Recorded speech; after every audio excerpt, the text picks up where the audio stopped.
All right, we're getting everything up and ready here. See if my technology is deciding to work today. All right. Looks like we're good. Well, happy Memorial Day, everyone. All right. Well, hello everyone. My name is Jenny Panzarek. My background is in the world of school psychology. I have been in the field of school psychology for over 20 years now. And I wanted to talk today a little bit specifically for those of you who are just graduating. And first and foremost, I want to say congratulations. You made it. However long it took you, you made it and you are here. So round of applause to all of our recent grads this year. I think that's incredible. And I know there's a lot of questions that come about at this time and during the summer about what to expect during that first year. Over the last couple of years, I've definitely noticed a lot of these questions popping up on social media from new grads who are saying, what am I supposed to be doing? What should I be expecting? So I thought I would just share a couple of different thoughts about this as we are, of course, also on a holiday today. So just a quick little conversation about this. If anyone has any questions, feel free to pop those questions either into the chat, whatever you are on here. So, all right. First thing to be thinking about for those of you who have graduated, hey, but are still hanging out at your school site. One of the things to be thinking about is really be reflective about how your supervisor is closing down this year. What are you noticing about these last couple of weeks of school? So what do I mean by this? For those of you who are still at your school sites and school is still going on, a year from now, you might not remember everything that you and your supervisor are going through. So you may just want to jot a little list for yourself about how your supervisor is kind of organizing themselves at the end of the year. How are they communicating with other people? Is there any kind of steps that you see your supervisor is taking? Are there lists that they're making to make sure that they're not forgetting stuff for the new year? Write down what you are noticing and go put that somewhere where you can remember to look at that next May, okay? Because there's going to be so much that's going to be happening for you next year that a year from now you're going to be like, how did my supervisor do this last year? So just jot down those questions, jot down those different things that you're noticing. And if you are one of those super independent interns this year and you're like, my supervisor, I see them every once in a while, go talk to them, have a exit interview with them, check in with them and be like, what did you do to end up, kind of close down this year here? The other thing to really be thinking about at this point as you're progressing on through the summer as well is really thinking about what for you has worked for you and what has not worked for you in a couple of different areas. One of those is time management, and the other one is boundaries. So for many of you, you have been completing a full-time internship while likely still attending classes and getting some homework done. So for a lot of times your first year as a school psychologist, you kind of look around and you're like, what am I supposed to do when I don't have any homework to get done? And a lot of times this is a really good time for you to really be thinking about is you're juggling so many different things in the air right now. What's working for you? And what kind of things just kind of fell? What types of things have you noticed about what was going on in your internship about what was working and not working for time management? What did you notice about your personal life? If you feel like you even still have a personal life, what's been working, what's not been working, and how can we work on that? I will say to this day, 20 years later, still working on these things. I'm not going to say you're going to perfect it next year, but you can reflect on it right now. And so as you are moving into your next year, you might be able to practice some things this summer, including boundaries. Now, School psychologists in general are really great about being available. We want to be seen as more than just someone who assesses and attends meetings, right? We love our consultation role. We love doing counseling. We are there when crises occur, but at the same time, some of you may have been reflective right now that you are answering text messages and emails at 10 o'clock at night on the weekends. People might be reaching out to you on Memorial Day. Now, for some of you, that's okay. Some of you are working on reports today on Memorial Day. I understand that. I personally, the couple of the districts I'm helping to support, they still have like a week and a half left of school. So I still have a couple more meetings I got to get through before I am, completely closing down for the end of the school year here. But if you yourself are like, I don't like responding to text messages at 10 o'clock at night. I don't really like getting on the phone and talking through things on Sunday nights right before a Monday morning meeting. I'd really like to try out a couple of boundaries. Practice some of them, write them down and practice some of them over this summer. And then when you start in your beginning of next year, you can sit down with your team and you can talk about what's okay and not okay in regards to communication for you and you and you. And let me share with you about me, right? Of course, crises and different things like that, we need to be available, right? We completely understand that. But those day-to-day types of things, think about what kind of boundaries you really want to have. So for me, if I'm getting a text message and it's 8 o'clock at night, I rarely am going to respond to that. Unless it's a crisis. I will look at it, but unless it's a crisis, I will not respond to it until the next day. Because for me, that's my time at home. You got to figure out what's going to work for you, and you get a couple of weeks over the summer to practice some of those boundaries. Write them all down. Go tell someone about your boundaries. Practice that conversation so that when you're going to sit down, perhaps with a new team in the fall, that you're going to be able to be ready to have some of those conversations, right? Okay, what are some other things to be thinking about? What's typically happens a lot during those first weeks as a school psychologist? And this, for those of you who have started in new school districts, who have started at new schools, or starting out as your first year as a school psychologist, a lot of these things kind of remain the same. So a lot of times the beginning of the school year is filled with meetings. I know a lot of times school psychologists go back sometimes 10 days, a week, a couple of days before students return. A lot of times people think, oh, I'm going to be able to spend all this time working on organizing my office and decorating it. And you get there and you're like, oh, we have 5 days of meetings. Oh, that's what it's like. Okay. So if you haven't already reached out, you may want to check in and see what that first week's going to look like. Are there a bunch of meetings set up? Sometimes there's district-wide meetings, school site meetings. Sometimes there's special education meetings.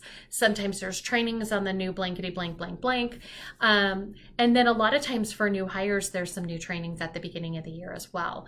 So I think if you have that capability to check in with someone at a new district that you're going into and just ask them, like, what can I expect those first couple of days back? Because I'm just trying to prepare myself.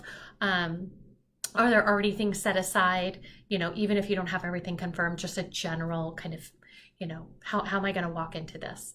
A lot of times that first week or two, you're really getting information about your caseload. Which reevaluations are due this year? How many kids are on my counseling caseload?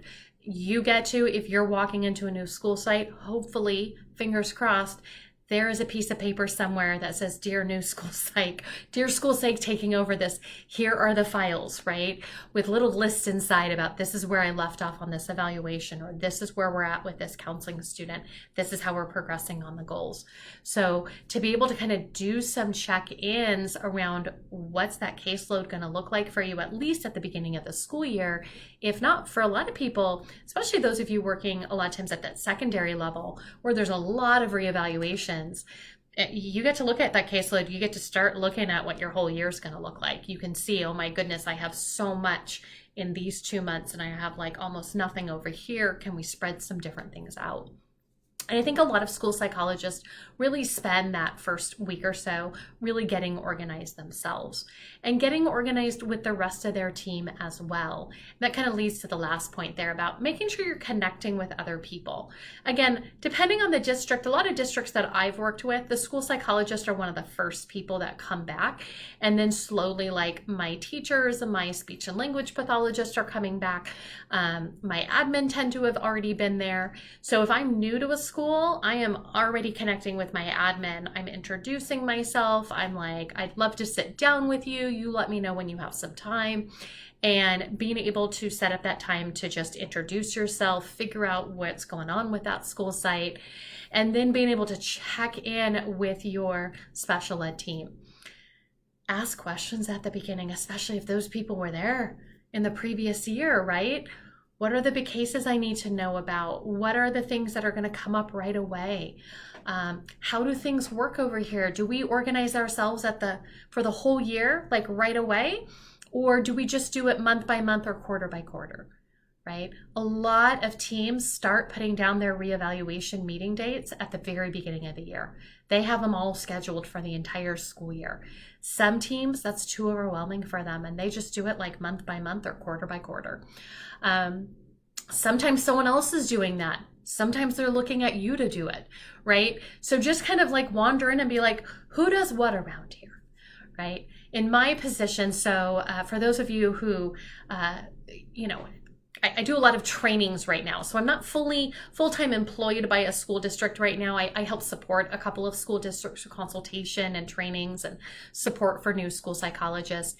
And I do a lot of overflow assessments as well. And so when I'm new to a school site, so I don't typically have an assigned school, I'll pick up a case here, I'll pick up a case here. So I use these same things right away, and I check in with the assessment team members, and I'm just like, who does what around here? Like, what's my role at this meeting? What are you going to do? Who calls the parent? Because sometimes there are some district-wide procedures and kind of, flows of things. And sometimes, most often, it's a site-by-site kind of situation there. So I think it's just important to kind of check in with them and see, what are you responsible for? What are we going to do together as a team? What are you guys going to work on that I can depend on you for?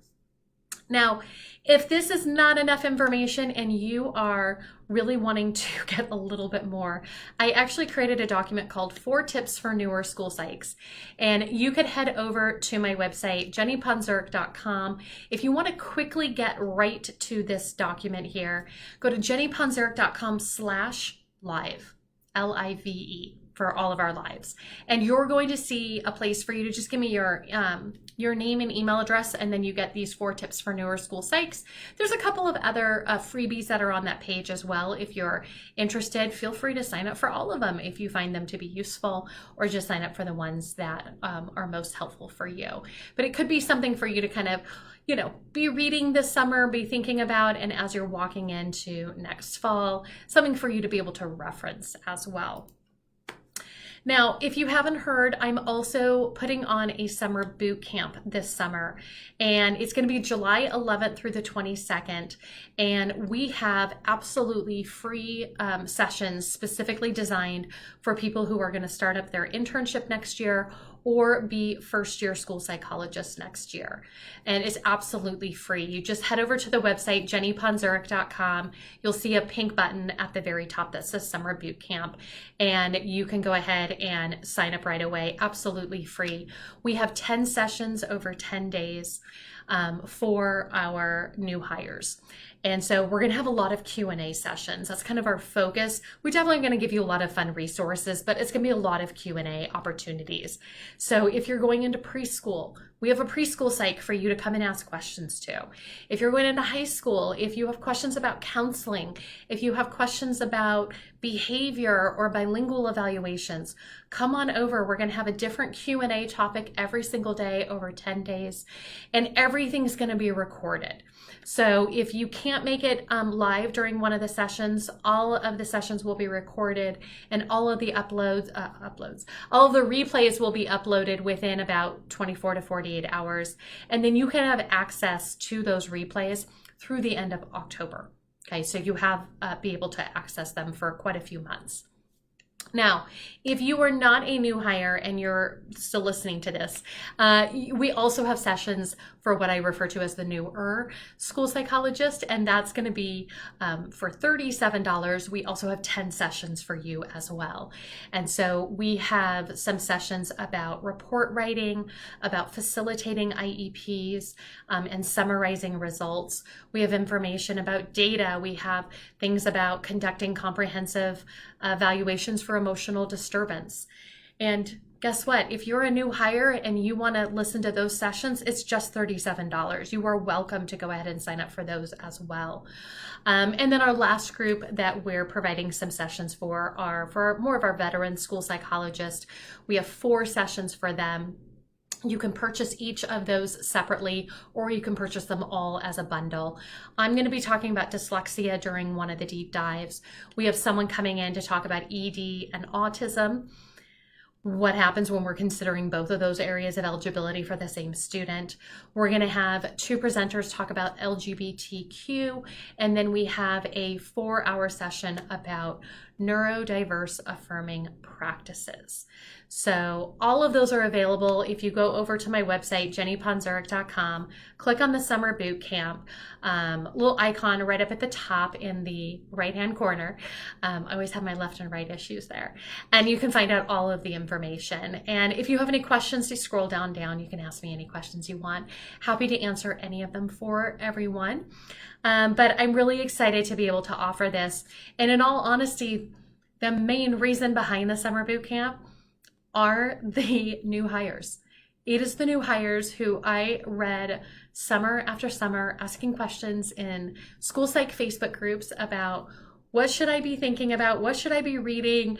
How should I be preparing? And I thought, wouldn't it be helpful for us just to get together and talk about all these things together? So that's why I originally created Summer Boot Camp. This is actually my 3rd summer that I'm doing this. So sessions have always been free for new hires, and then we've added in some additional sessions for anyone else who is interested in, again, improving their practices or getting a little deep dive on some specific topics. So, all right, I'm just going to check in. It's hard for me to check for questions while I am still talking. So I'm just going to go ahead and do a double check here to see if there's any questions. All right. I do not see any right now, so I'm just going to say thank you, everyone, for hanging out with me live. And again, if you guys have any questions about Summer Boot Camp, let me know. Head over to my website and feel free to ask me over there. And if not, have a great Memorial Day, and I hope to talk to everyone soon. Bye, everyone.